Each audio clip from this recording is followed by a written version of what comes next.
Kali ini saya akan membacakan pidato Insinyur Soekarno ketika beliau berpidato mengusulkan dasar negara pada 1 Juni 1945 dalam sidang BPUPKI tentang dasar negara ya. Saudara-saudara, dasar-dasar negara telah saya usulkan 5 bilangannya. Inilah Pancadharma? Bukan. Nama Pancadharma tidak tepat di sini. Dharma berarti kewajiban, sedangkan kita membicarakan dasar. Saya senang kepada simbolik angka pula saya senang. Rukun Islam 5 jumlahnya. Apalagi yang 5 bilangannya? Kata Soekarno. Pandawa pun 5 orangnya. Sekarang banyaknya prinsip kebangsaan, internasionalisme, mufakat, kesejahteraan, dan ketuhanan 5 pula bilangannya. Namanya bukan Pancadharma, tetapi saya namakan ini dengan petunjuk seorang teman kita ahli bahasa saya. Namanya ialah Pancasila. Sila artinya asas atau dasar, dan di atas kelima dasar itulah kita mendirikan negara Indonesia kekal dan abadi. Setelah itu peserta rapat tepuk tangan riuh ya. Atau barangkali ada saudara-saudara yang tidak suka angka bilangan 5 itu, saya boleh peras sehingga tinggal 3 saja. Saudara-saudara tanya kepada saya, apakah perasan yang 3 itu? Berpuluh-puluh tahun sudah saya pikirkan dia. Ialah dasar-dasarnya Indonesia merdeka. Weltan secaung kita. 2 dasar, yang pertama kebangsaan, internasionalisme, kebangsaan dan pri-kemanusiaan saya peras menjadi 1. Itulah yang dahulu saya namakan sosionasionalisme. Dan demokrasi yang bukan demokrasi barat, tetapi politik ekonomik demokrati, yaitu politike demokrasi dengan sosio rechtvaardigheid, demokrasi dengan kesejahteraan. Saya peraskan pula menjadi 1. Inilah yang dulu saya namakan sosiodemokrati. Tinggal lagi ketuhanan yang menghormati satu sama lain. Jadi yang asalnya 5 itu telah menjadi 3, yaitu sosionasionalisme, sosiodemokrati, dan ketuhanan.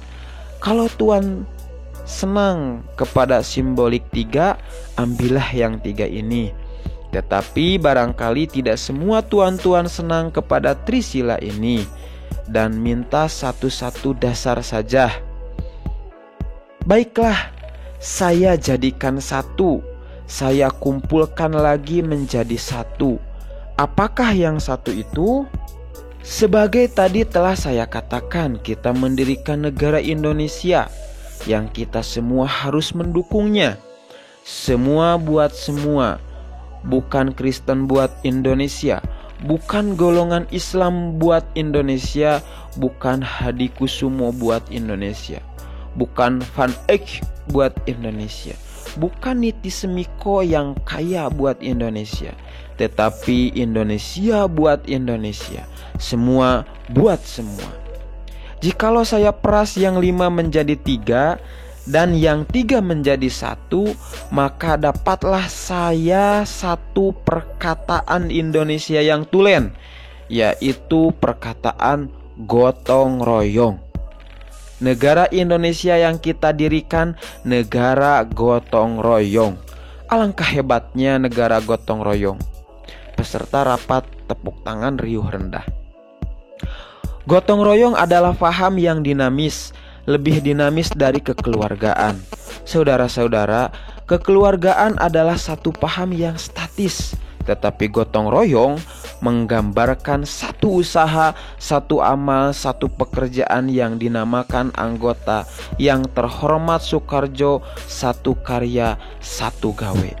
Marilah kita menyelesaikan karya gawe pekerjaan amal ini bersama-sama. Gotong royong adalah pembantingan tulang bersama, pemerasan keringat bersama, perjuangan bantu-membantu bersama, amal semua buat kepentingan semua, keringat semua buat kebahagiaan semua, holofis kultul baris buat kepentingan bersama. Itulah gotong royong. Tepuk tangan riuh rendah pada waktu itu. Prinsip gotong royong di antara rakyat yang kaya dan yang tidak kaya, antara yang Islam dan yang Kristen, antara yang bukan Indonesia tulen dengan peranakan yang menjadi bangsa Indonesia. Inilah saudara-saudara yang saya usulkan kepada saudara-saudara. Pancasila menjadi Trisila, Trisila menjadi Ekasila. Tetapi terserah kepada tuan-tuan, mana yang tuan-tuan pilih, Trisila, Ekasila, ataukah Pancasila? Isinya telah saya katakan kepada saudara-saudara semua.